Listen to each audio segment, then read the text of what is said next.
Yo, yo, yo. How's it going? We've got another new mural for you to check out.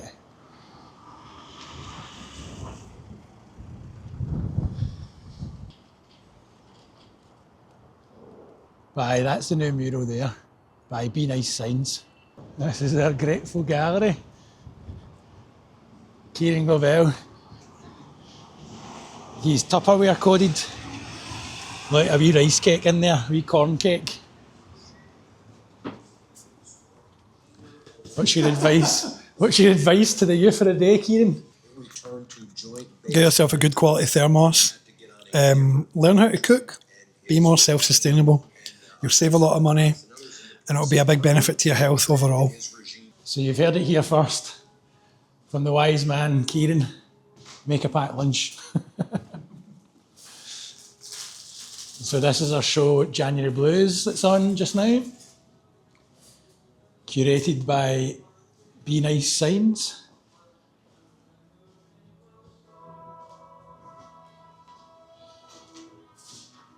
Check this, by Katie Curry.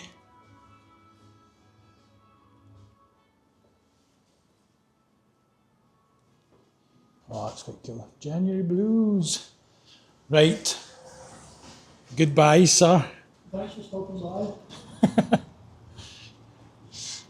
And so I'm going to go and visit Tommy Lydon in his studio because he's leaving his studio after 36 years. He moved in 1990, which is the year I was born. And I remember when he told me that, I was like, wow, this is nuts. This is kind of like, I don't know, this is like quite inspiring. I also asked him what his version of success was.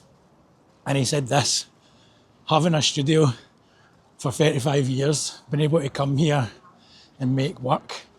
And again, that was just like words of wisdom that I needed to hear, because I think we can all chase these ideas of like success and fame and fortune and being the best or making it. But actually being able to just show up each day in, day out and make artwork is probably like the best success you can have, really. And I think for me, it kind of made me think about sustainability rather than going big and going hard and then burning out. If you can actually just do it in a sustainable way, then it's probably a lot better. So I'm going to go and check out his studio, check out some paintings, hopefully get some words of wisdom from him again, maybe even try and get him on camera. I'm not sure how I feel about that, but hopefully I can get it done. So we'll be back soon down at Tommy's studio. I always love seeing the posters pop up on Sauchiehall Street. Loads of different varieties.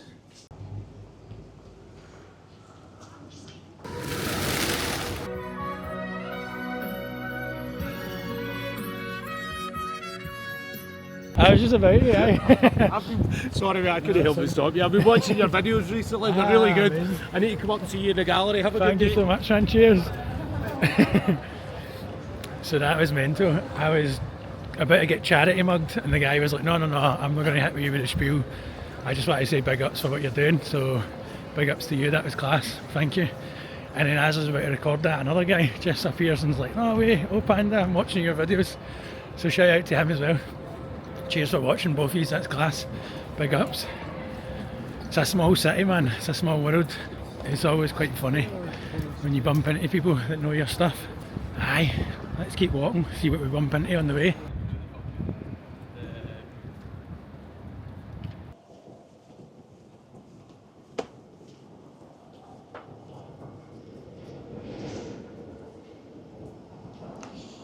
So this is on the side of Cass Art. It's like a rotational wall. And this one's by Gordy Livingston. Shout outs to Gordy, big ups for all the help in the gallery recently. And just further down here is the iconic marble buffet. Everybody should go and check it out, it's fucking incredible. You're in a basement, there's no windows, there's no light, just buffet and gluttony. Unfortunately, I've got celiac disease, so I can't eat it anymore, but go and enjoy it for me because it's amazing. You'll definitely come out feeling sick.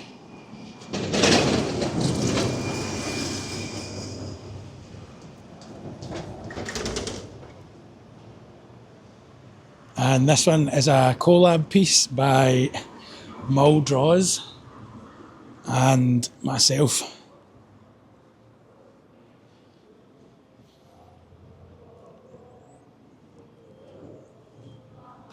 Which was fun to paint. This lane absolutely stinks of piss right now, man. It's so barking. It's very, very stinky. But I just want to walk up and see what else is up here, because I know there's a few wee bits and bobs. Let's check it out.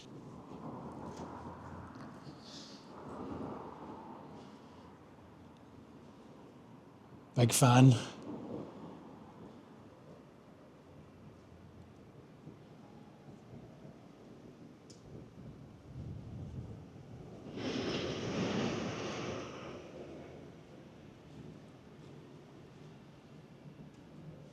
It's funny to see something so kind of complete down here.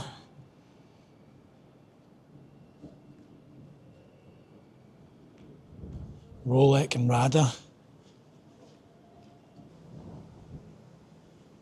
Shout outs to SMT. SMT are kind of like going for it in the UK right now, which is pretty amazing to see. Doing a lot of abseil stuff, just a lot of trains, a lot of kind of high octane graffiti action, which is pretty amazing. They did the first abseil graffiti in Glasgow down the Met College building, which is really, really sick.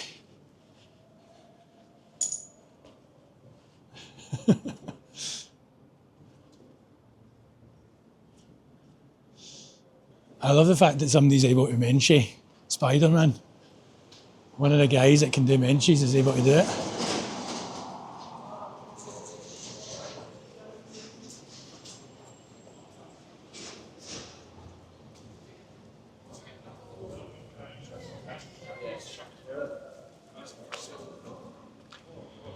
Almost forgot. Nearly missed it. By Tap and Teth.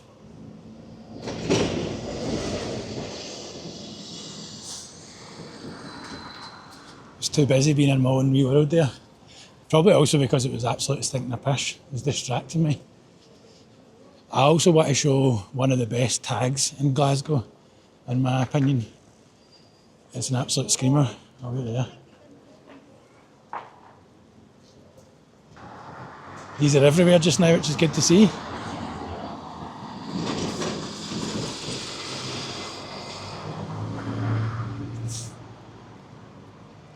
But in my opinion, this is one of the best tags. It's been a wee bit painted over, but just the way it joins is so sick. I think there's another one down here that might be more intact.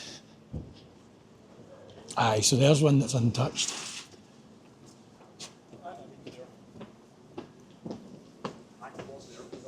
So good, man. It's just the way that it all connects together. It's just insane. And if you actually think about the physical act of painting that, then you'll be very, very impressed. It's like some kind of next level calligraphy. Aye, I don't know. It's just amazing. I'm always very, very impressed when I see them. I just love them. So aye, big ups, absolute legend. He's killing it, he's got stuff all over the city. It's so good. A wee Rabsy Nesbit for Safe Hands Barbers by Smug, the man, the myth, the legend.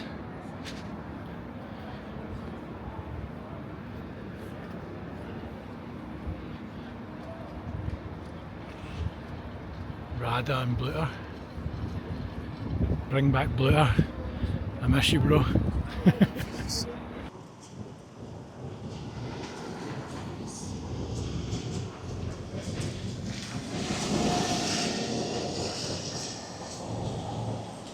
I can't remember what city they're from, but they're basically one of the people that I would say is kind of like me.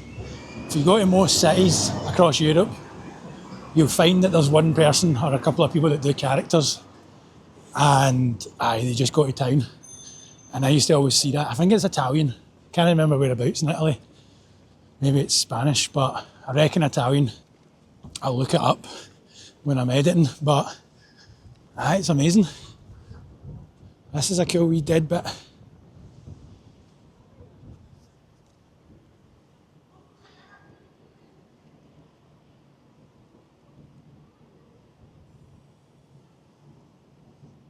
a cool wee vacant lot. I'm just doing a wee quick sort of walking tour as I walk to Tommy's because there's some good bits down here.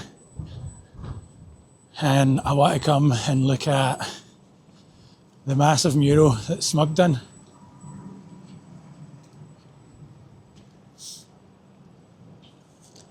Another SMT, and then this one from Froderick,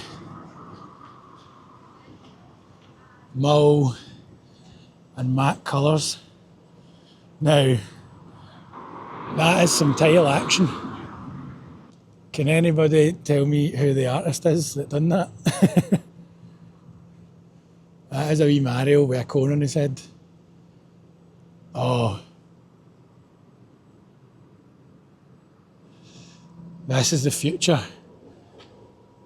People writing their Instagram next to things, that was kind of handy for me there. That was kind of good. But I personally don't write my Instagram and things, but that's just me. I think the reason I don't do it is because it's quite fun trying to find things out. It's like kind of digging. I'm a wee bit distracted because I've noticed that there's a wee face here. And I just want to get that in because that's my little homie. And I love to see it. So dead good. I don't know who that is, but I'm glad you put your Instagram there because it means I don't think it's a Space Invader. And this is actually Squid Liquor, painted by Smug. Absolutely crazy. The details on it are really, really insane. There's like a wee wisp of hair there.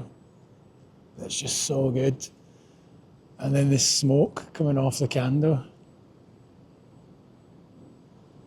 Everything about this is just next level.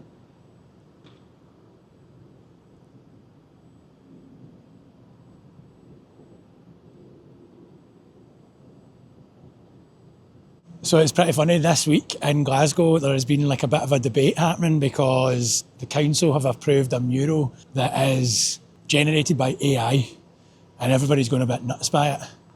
I personally think that it's a commercial mural and an artist has probably just used AI for the initial stage just to say this is what it might look like. Or even the company's just done it and said this is what it might look like. I'm not too sure how I feel about it. I can understand why everybody's raging. But I also think, man, like the AI ship has sailed. Like that's not stopping anytime soon. It's kind of like trying to fight against using a printer or something like that. It's going to be everywhere, and it is everywhere already. So the idea that people are raging about that, man, be prepared. It's going to get a whole lot worse. I think for me as well is Glasgow's in an interesting place where we don't even really have that much of a kind of street art scene. We kind of do, but if you look at like places like Shoreditch and stuff like that, the saturation there and the kind of amount of work that's getting done is just insane. But also down there you've got spray painted adverts, and we've only kind of just started getting that recently.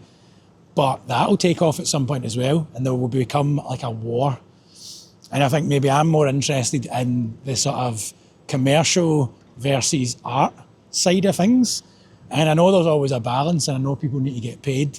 But I almost think that's the thing. See if somebody's just doing a job to get paid, then maybe it's in their benefit to just use AI to generate quite a sort of generic sort of image anyway. I'm sorry to kind of use this as an example, but often when I speak to friends that do commercial work, they're always asked to put a cone on something. And I don't know, man, maybe they don't want to have to do that. Maybe they don't want to have to spend their time actually designing some kind of mural that has a cone in it, when maybe they actually want to get to do their own art and paint one of their pals or paint something that means something to them. And I know that there is sort of reference images that are like kind of crammed into this as well, but at least Smug's kind of got to do it in his own style and in his own way. I think the issue comes when people focus so much on like heritage and identity. There's a great book called The Scots Crisis of Confidence, which I will make a video about. I think I've already said I'll make a video about it. It's kind of part of my dissertation. I made one on Instagram that did really well, but it's a lot about like Scottish confidence. And at the last page, she basically explains that we can take Scottishness for granted. We don't need to keep battering on about that. We're Scottish, that's cool. but just let people express themselves. And I think that that's actually a much more important thing, is allowing artists to just express themselves and what they're interested in, and not always having to have it as some kind of community thing, because the best artists weren't consulting a community. Some will be, don't get me wrong, some artists are really good at it and they will be including a community. But I personally feel as though when you go to most other cities, there's like loads and loads of amazing murals that are just like totally diverse and not really anything to do with the place that they're sitting in. A lot of the time it's just the person's own style, probably more kind of like this stuff here, and just whatever people want to paint. I guess for me personally, it's quite funny because my heads in some people's eyes are kind of representative of Glasgow now. People are like, oh, that's that Glasgow thing. But if I was to show it to a community, they might go, nah, what is this? This doesn't make sense. And I think for me, that would be a shame that I wouldn't be able to get my artwork out somewhere just because a community doesn't understand it. I'm also just walking by this place called The Nook, which is a new mental health sort of drop-in centre by Sam H, which I replied to a comment about, I think somebody was making. It seems like a cool place. A lot of people in there just hanging a bit, waiting to help people, by the sounds of it.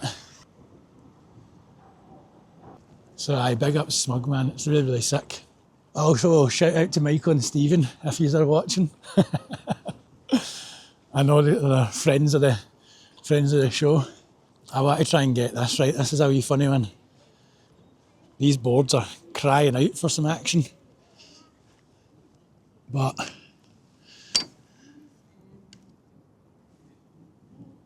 yeah, and then I think her mum and dad might be there for like safety. I've always liked that. Love you, me too. It's great. Bye, let's continue onwards. So Tommy Lydon's an OG. He's a mural painter for the 70s and he's just became like a pure wise elder to us, and it's been amazing. I'm really, really glad that I took a leap of faith and asked him if he was an artist one day, because for the past 3 years now, I would say, he's just been like a good pal and a good source of wisdom. As I always say, wise elders are hard to come by, I would say. Just the way that our society is structured these days, it's hard to kind of discover mentors maybe. Although I've been quite lucky, I would say. I think just cutting about, doing things in the city, just being in the world, you end up bumping into people. And you can end up asking them if they're an artist and then becoming their pal and heading to their studio. Incredible. So I actually painted Tommy Lydon a head here. I give people wee shout outs sometimes in the body, so this one said TL, and I was chuffed with it, it was amazing. And then the next day I happened to be walking by just as the graffiti removal team were arriving, and I managed to capture them on video as they kind of pressure washed it off. But it was also class because Tommy Lydon ended up walking past, so I got a good chat with him as it was happening. And we had a good laugh. At least I got to see it. It was one of those ones. But it did seem quite strange because the graffiti removal guys were basically like, we just saw this yesterday and we're removing it. So I think one of them had a bit of a personal vendetta against me. Not in a super, super bad way. I think it was mainly just because for the past however many years I've been painting, I kept bumping into them. And it must have been really annoying because they're just trying to do their job and all of a sudden they've got this guy who's pestering them all the time, asking them why they're doing something. And they're like, bro, I'm just trying to do my job. So I think he was kind of taking it on himself to go and remove them, which is kind of fair enough, man. He probably felt as though I had some beef with him. But it was pretty funny because I remember at some point they were like, why do you do it? Why do you do these? And I was like, it's just fun, man. And they're like, that's it, it's fun. And I'm like, well, it's also my job. Like, I also sell them and I get money for them. And he's like, how much do you sell them for? And I was like, I've sold a painting for 700 quid before. And he's like, come back and talk to me when you've sold one for $1 million. Which I think is such a kind of obvious, but also kind of strange response to something. Again, it's kind of connected to the Scots crisis of confidence. We're not very good at dealing with emotion in Scotland, I don't think, or like expression. We want something tangible. Carol Craig, the woman that wrote it, explains that we're a nation of inventors and we like things to be tangible. We want numbers and figures, how much. And aye, it's a bit of a shame. But this is me approaching Tommy Lydon's studio just now. So it's this incredible building here on East Campbell Street in the east end of the city.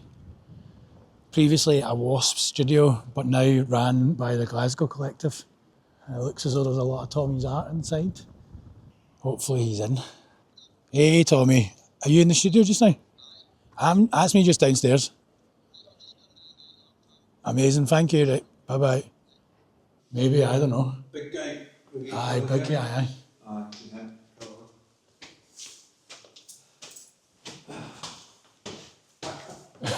How are you getting on? Fuck. 90. Wow. I've got That's up your just.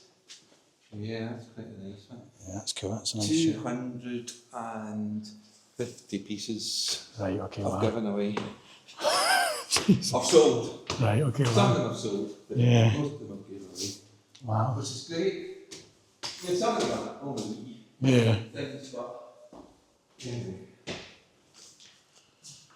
Wow. That's like, I don't know, it's just so prolific, man. Eh? It's just so prolific. Well, I said to Conjo the other weekend, it's like 35 years work. Yeah, So wow. really, it's not really that much, but it does accumulate, that's what you're forgetting. When you take your eye off the ball. Oh, put your back on. Wow. But there's still plenty more. I know, geez, oh. Wow, it's opened right up as well now. Yeah, he's been demolishing those in here. Yeah, mad. So, But have you been spread out in here as well? well, a wee bit.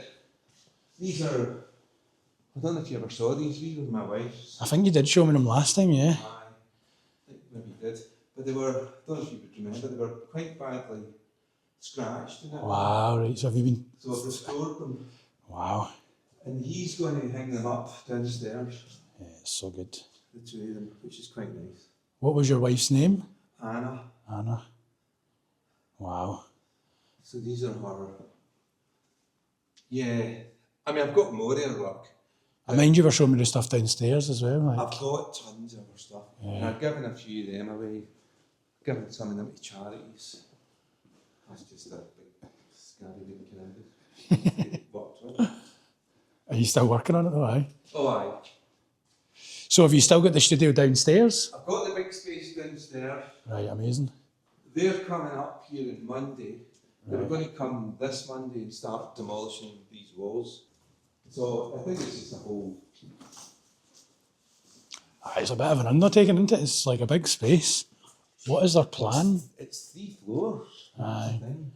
Well, the plan is that they don't really. We had a plan, and we started a year and a half ago, Wow. and then he changed his mind about it, and we stopped. Whose studio was this? This is a woman called Susan Kennedy, who was in here, who was also a picture framer. Oh, right, And okay. she's over on the south side now. Right, okay, wow. Nice woman, Susan. I love the windows, man, but it's a cool shape as well, like. It should all work out eventually. Wow. So that's Conzo's big pal took away. They took away a couple of big pictures. It's actually crazy how big it is, man. But it's cool that you've been able to spread out into it, like that's... Well, he asked me to basically initially, because at first I took more stuff out of here. Yeah. But at the end of, I can't remember when that would even be. It would have been the end of the summer sort of time. So I just started bringing a lot of it back up. Aye, it's great. Right? Cool. Is that a hole in the window or is it... There's holes. There's all kinds of. I mean, the thing is, all the windows need replacing. Yeah, aye. They're basically gubbed, It does look pretty. and you know, this is the thing. People people kind of go, oh, it's not going to cost that much to do up in here. And I'm going, actually, you know what it is. Because first of all these old wooden walls have got to go. Yeah. They don't meet fire regulations anymore. Right, okay. The windows all need replaced. That is a fucking absolute nightmare. Are these all your frames that you've acquired as well? They're all free. Wow. I mean, people be taking them away as well. Yeah. Conzo is measuring tons of them. They all were. They've all taken some, but as you can see, still got tons lots, left. aye. The thing is, it's like, what's going to happen? Are they going to move all the stuff down? No. No? What I'm doing is I'm going to destroy a lot of it. Right, okay. Because I'm not keeping it. And I've only told a few people that. Tell you that, sort of in secret. Right. But I'm not keeping it because this is a big, well, and you'll understand this. I mean, I think everybody would understand it, but you know what I mean? You understand it more in a way as an artist to say, oh, it's a rebirth. Yeah. And I've just got to shed all this old skin. It's funny, it's the year of the snakes just about to end. Yeah. Well, two people have told me, well, it's funny you should say that because this is the end of the year of the snake. And I'm going, well, I can really totally get that because I just want all this away. Yeah. And I'm not saying that some of it isn't good or worth keeping, but it's just, there comes a point in your life, and the more of it I've given away, the more of it I want to give away. You know, I actually don't want to hang on to it. I think the stuff's good and for the right people and and I keep saying to people, I don't want any fucking money. You know, but then I said to people, well, if you really want to give me something, you know, you can bring a bottle of wine or Yeah, some packet of chocolate biscuits or some kind of gesture. Some kind of gesture. If you really feel you have to do that, do it. It's fine. It's cool. I don't want to seem like I'm being, I'm Superman and you're all just. But anyway, so it's all good. More people coming? Aye. Yeah. We're down to the last few days right enough. Oh, and that's Annie. She's coming now as well. Nice. She's heading this way now. So there's that. There's this and that. Aye, I think you would like one of these. I think you would like one of them. Yeah, definitely. So if you want to show him a video. I said that to him, but he was actually just like, nah, just pick me something. All right. Like between the two of us, he just said, just pick something. Right. People cut to the chase finally, which is useful for me as well.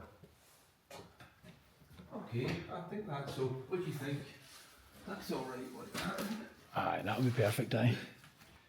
Aye. And it's not heavy. Yeah.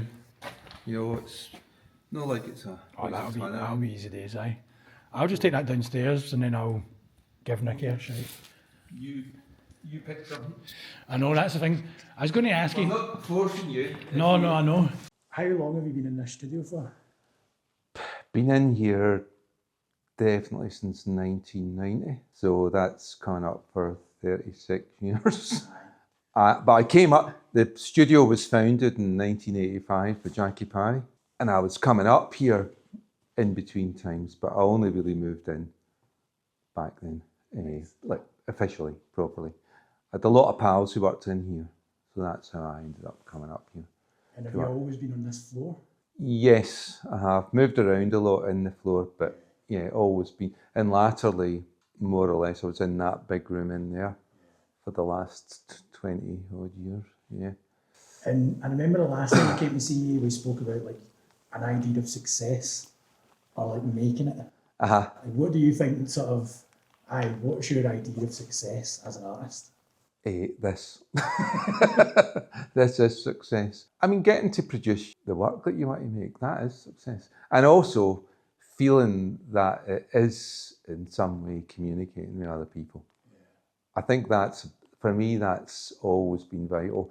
Right back to the days when I started the public art stuff. Yeah. It can only be healthy to engage with people.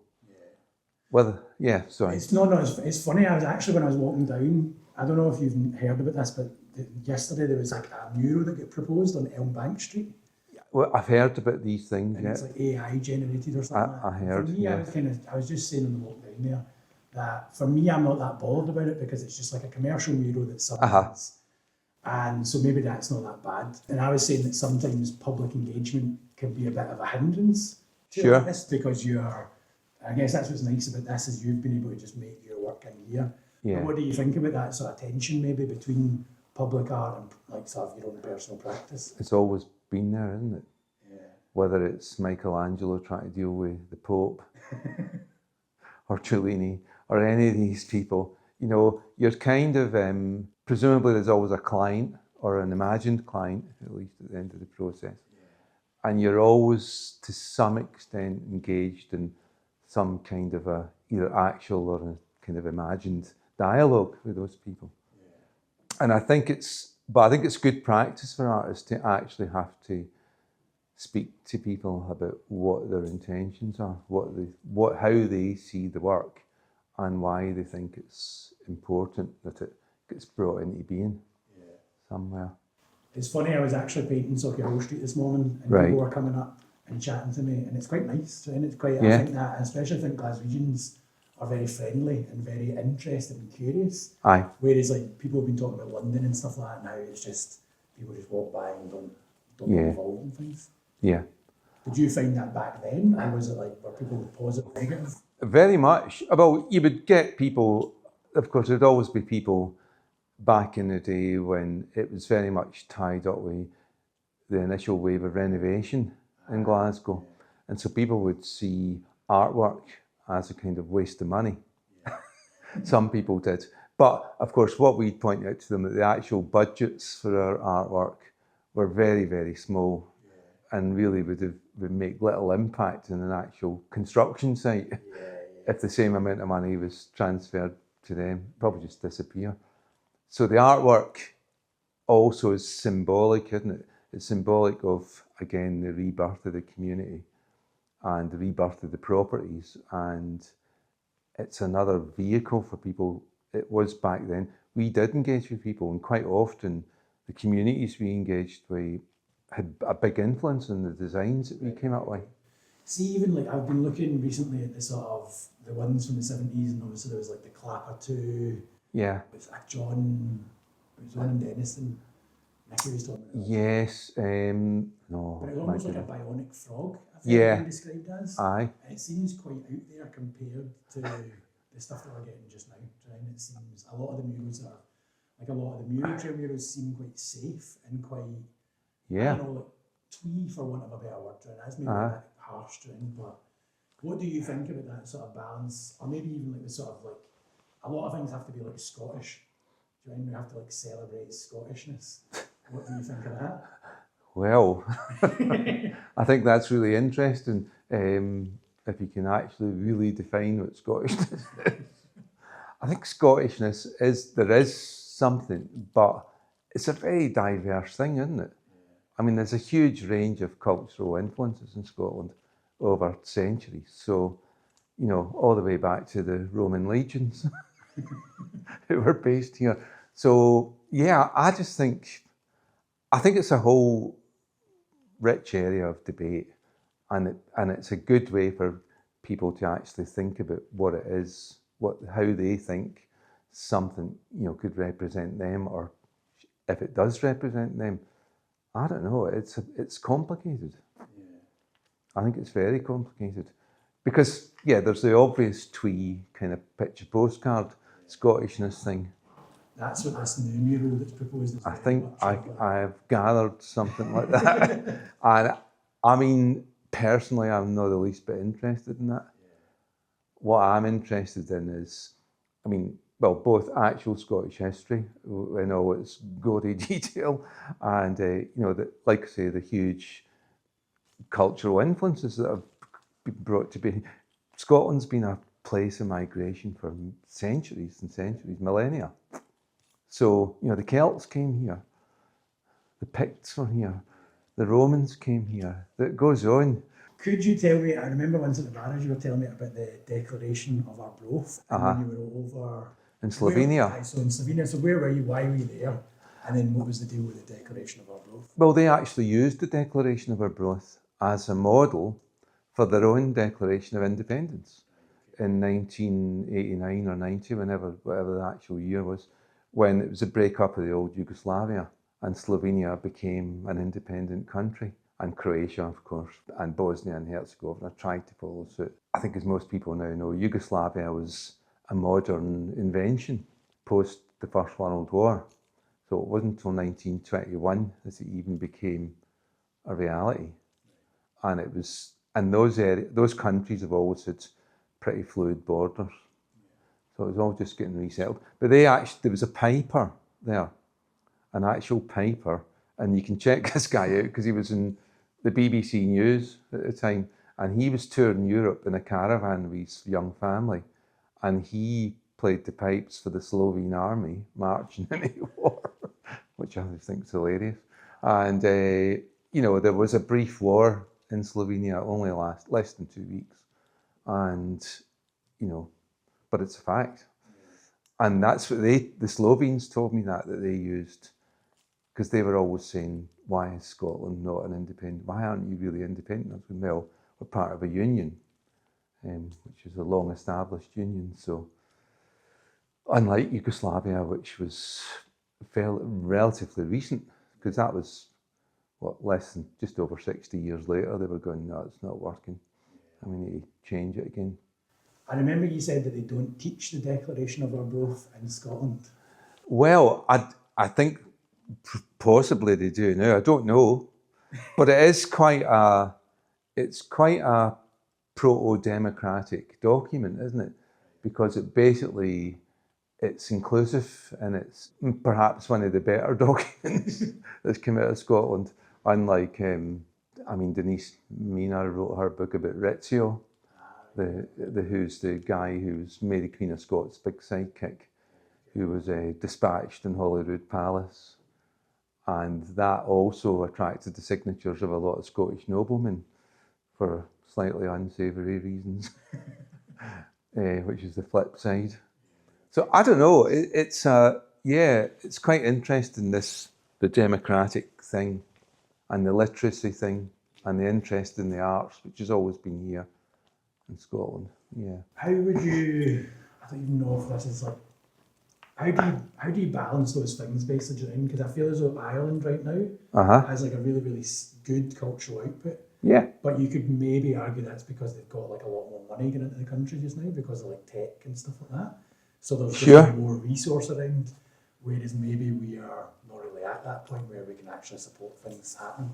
But I'm assuming you've seen sort of rises and falls of kind of different eras of funding and... Well, every country, I suppose, using a very broad brush and speaking very crudely, every country that becomes independent, gets back its independence, whether it's Norway or Holland or all these other small countries in the north of Europe, benefits.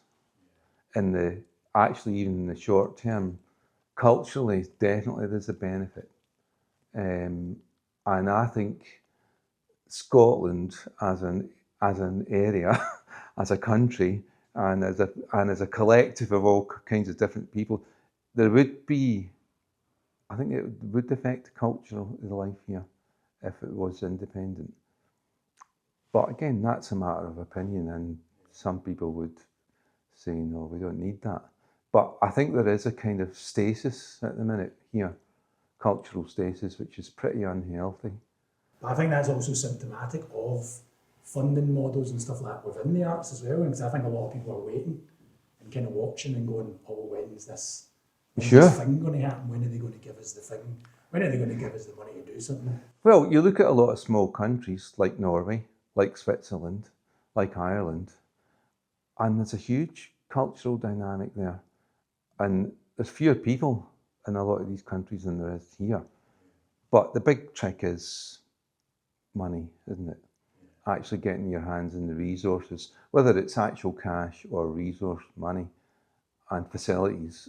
And there's no getting away from that. You need that. And I think that's where what's holding us back. But you could say that for a lot of England as well. because London's become this huge magnet, and it pull the whole southeast of England, sucks in so much of the real capital, and that's not good if you live in Blackpool or Blackburn or a whole lot of places like that. And it's the same up here. So it's not a Scotland versus England thing. It's just a matter of, people need resource, and if you don't have that resource, you're basically stuffed. I don't know if you identify as an activist, but I know that you go and do marches and stuff like that. Yeah. Have you always kind of balanced those two things? Because I guess I feel as though art can be quite self-indulgent, whereas obviously to change things there has to be some kind of collective. And I guess maybe should all artists be kind of down in their tools and getting involved in activism, or do you need to have both at the same time? I think you need both. And I think also, I think it sounds like a bit of a cop-out, but I think the slow movements are the ones that work. Like what Martin Luther King and all these people started in America, and people criticised him for being, totally not against any kind of violence or, I think, but actually you need dialogue. Dialogue is what makes things work, ultimately. So, yeah, activism in the sense that I think people just need to think and they need to talk and they need to stop. We all need to stop being self-indulgent and self-protective and justifying, oh, well, it's my lifestyle, I like to live like this, because it's not going to help anybody in the long term. If you had to give your younger or a younger artist some advice, what advice would you give them? Work. Just work. Keep working. Yeah. Thank you so much. Panda, as always. Thank you for indulging me. 2001. That has been done. Something like that. I'm pretty sure that's right. Yeah. And this one here would have been more like, in fact, I might even say on the back, what's it? Yeah. 2018. I thought it was later than that, but there you go. Wow.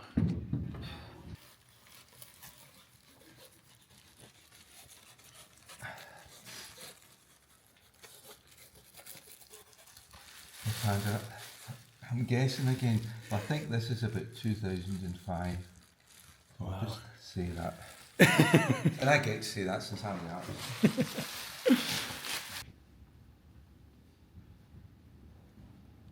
So there you have it, ladies and gentlemen. Tommy Lydon dissects the universe. That's why I love him so much, man. He's amazing. It's going to be interesting to see how these studios transform as they kind of renovate them. I would personally love to have a studio here if possible. And I'm envisioning getting a studio here and then spending the next 35 years of my life. I'm currently 35, Tommy's 70. So he's got double my life. And I'm quite excited to see if I could have a studio here for that whole time. That would be amazing. Live on Tommy Lydon's legacy into the future. Fountain of wisdom, as always, it's amazing. So from this incredible space, much love, grateful to be here, grateful for Tommy Lydon. My mantra in life these days is, what would Tommy Lydon do? And find someone that you look up to, think about how they would do things in life. What would Tommy Lydon do? If I ever win the lottery, I'm going to buy a building like this and make it into art studios and have a library and have a coffee shop and have community dinners. That's my dream. Peace.